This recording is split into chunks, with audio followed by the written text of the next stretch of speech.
Hey everybody, today I'm taking a look at Hiroba, which is a 2 to 4 player area control style game inspired by Sudoku. This one takes around 25 minutes to play on average. Before I get started on my review of Hiroba, I want to give a shout out to the show sponsor KIENDA.co.uk, who are my go-to online retailer when it comes to acquiring games in the UK and actually the place where you can acquire Hiroba. If you use my link in the show notes or the QR code, then you can get 5% off your first order.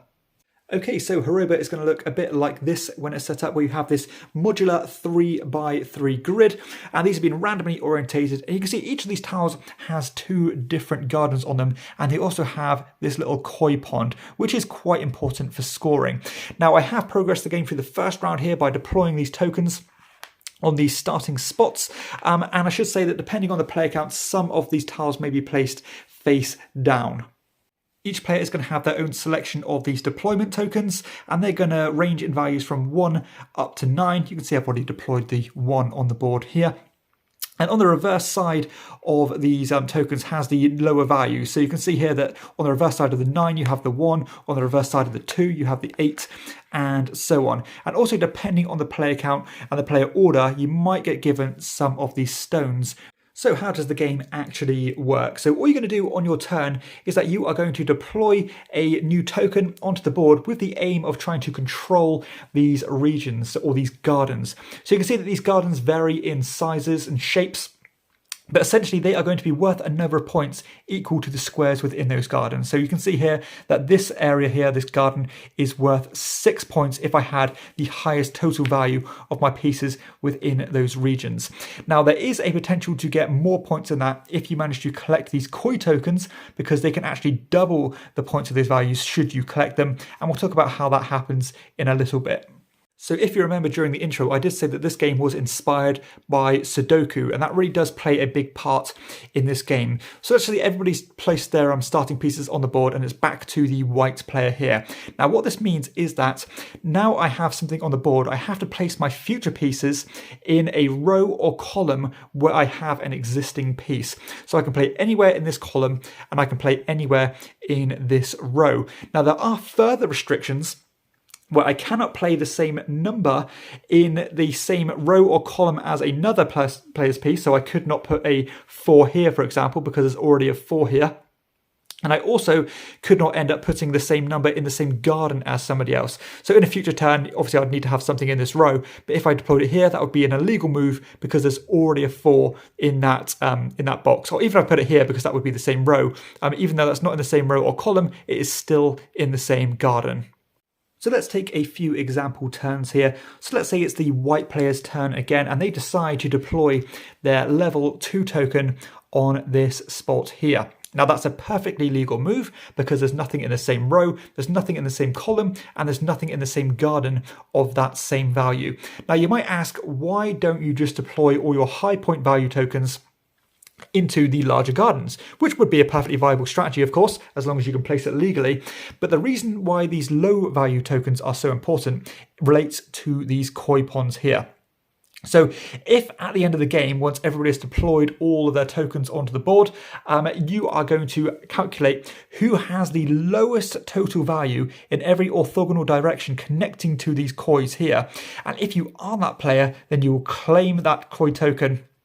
You'll flip it to the reverse side and you'll deploy it into a garden where you have the majority. So, if I did end up claiming this region here with this 9, as long as it had the space for it, I could put this koi token here. Now, all of a sudden, this region is worth 10 points rather than the usual 5. So as the game develops, the map is going to get tighter and tighter as more restrictions come into place. And if you remember, at the start of the game, some players get given these stones, depending on the player count and the player order. So to counter the first player disadvantage, you can actually choose to deploy these tokens following your normal actions in order to block certain spots off. So let's just say me as the white player really didn't want somebody sneaking into this spot and maybe taking this koi. I could put this stone here like so to block anybody from putting their counter there. So at the end of the game, the board might look something like this. And then you're going to calculate who is going to take control of each of those kois. And as I said, you're going to have a look at who's got the lowest value around it. So in this example, the red player has a 4 to the black player's 6. Therefore, the red player will claim that marker. Now, if there's a tie, then both players will get a koi marker. And then because the red has just claimed this koi token, they can deploy it somewhere where they have complete majority. So here you can see they've got a unanimous victory there. You might want to put that koi token there like so to double the region there, or the value of that region. Then you're going to do that until all of the kois have been deployed. If you don't have the space to deploy a koi token, then you simply get a point at the end of the game for each one you have, and then you're going to calculate all the points for all the different gardens, and the player with the most points at the end of the game will be the winner. Okay, so let's share some thoughts on Hiroba. I have to say, I really do enjoy the way this game is inspired by Sudoku. It's a real fresh take on the genre. I've not seen it before, and it's one of those things that you're surprised to hear that it's not been done before, at least to my knowledge. I love how bare bones this game is. There really is only, a couple of mechanisms. Just take your piece, choose the way you want it, and put it on one of these garden spaces, as long as you are abiding by those restrictions. And those restrictions are where the game really does come to life. I love how elegant and sophisticated the gameplay is. Just placing a piece on the board, maybe placing a stone if you have one in your supply. But still, very easy to digest, and the game gets out of the way of the decision space. There's no kind of stalling points. There's nothing where you stop and think, did we do this rule right? Did we do that right? No. After one explanation, you're going to understand everything the game has to offer, and you're really going to let the decision of the gameplay be where the focus is. There are tons of both tactical and strategic gameplay elements to consider here. You need to consider that you can only ever place things in the same row or column as an existing piece. So you can, in the early game, be blocked out of placing in certain regions. So therefore, you might want to, go here. So then you can go in the two big gardens adjacent and so on. But I love the little tactical elements and little kind of clever things you can do. Like, for example, if the red was paranoid that somebody could steal this garden, they might say, you know what, let's place a 3 here because I know that my opponent only has a 3 left. Therefore, he can't place it here because I've already got the 3 in this row. And if they wanted to place something higher, then I've still got the maximum here and so on. So there really are little things you can mess with your opponents with and block them out at certain spots. And that is where the game really does come to life. And you need to think about that kind of things in order to, flourish at this game.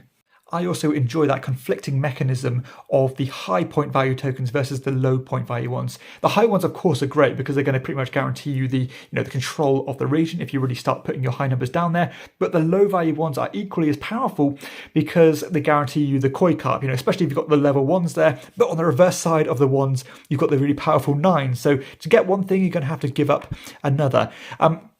So I really do like the way that works. And what's the point in having a bunch of kois if you don't have the regions you're dominating in the first place? Maybe you need to tactically switch your tokens over to the reverse side because you've been blocked out of everywhere you want to, and so on. I thought it was a clever decision to make sure that every garden only pays out once to the majority player. There's no points for second place here, meaning every decision is that much more impactful. And there's that constant kind of bidding tension of, yeah, I had my 9 here, but my opponent's just squeezed in an 11 there. So do I put another token down or not? When do I need to bite the bullet and move on to something else? Because I've only got so many tokens and there are so many different things to compete over. So when do I call it quits and when do I keep fighting to try and gain that majority? I find the game very engaging. You're always scanning the board, even when it's not your turn, thinking, I want to put my piece here because that's a really good return on that placement. And then the future turn, I want to go here, but hopefully no one takes my spot. And the fact this all plays in around 25 minutes, I think is quite remarkable. So a great return on investment when it comes to the time you're spending on this one. The game does scale well at 3 or 4 players. Yes, the game does accommodate 2 to 4 players, but generally these area majority games I think are just more interesting when there are more variables and more people competing. But it's nice that it's just a simple adjustment. Play with fewer players, just flip the tiles over and you're good to go. Just keep that map nice and tight. For me, the production is right on the money here. It has a really kind of stripped back, sophisticated look here, which suits the game perfectly. The wooden pieces are great. They're nice and tactile, screen printed on both sides. The tiles are of a good size, not too big, not too small. You can pack away into a nice small box there. And it's nice that you have some variability there because each time, it's modular. You can completely get a different surface to play with. And there's even going to be some tiles that aren't used each game just to completely, throw the shapes up and change it each time you play. Even like little things such as the player boards are just a nice little thing to have. The koi tokens are fine, and you even get a nice little scoring booklet there. So yeah, definitely spot on for me. Not overproduced, not underproduced, and a real quality, affordable product here. Okay, so let's share some final thoughts on Hiroba. And boy, oh boy, what a pleasant surprise this game is. What an elegant and sophisticated game we have here. And normally I'm not a big fan of these pure abstract style games, but there's just so much to appreciate here, and the decisions are just plentiful, and I actually love the way the restrictions work. The whole game, you're only placing 9 tokens on the board, yet every single placement feels vital to your strategy and your tactical play. If you want to get a koi, you want to place a low token, but you're giving up your 9 on the reverse side somewhere else, and every single thing matters here. I love the way the board squeezes, and you can trap people into not being able to come into your regions, and it's just about trying to just tailor things just right to get as many points as you can. So yeah, what a wonderful game this is. I think it's definitely one of my pleasant surprises of the year. I wasn't quite sure what to expect, and it's just a real fresh take on this style of game, and it just feels like a breath of fresh air, really. So full props in that regard. I feel this game is going to age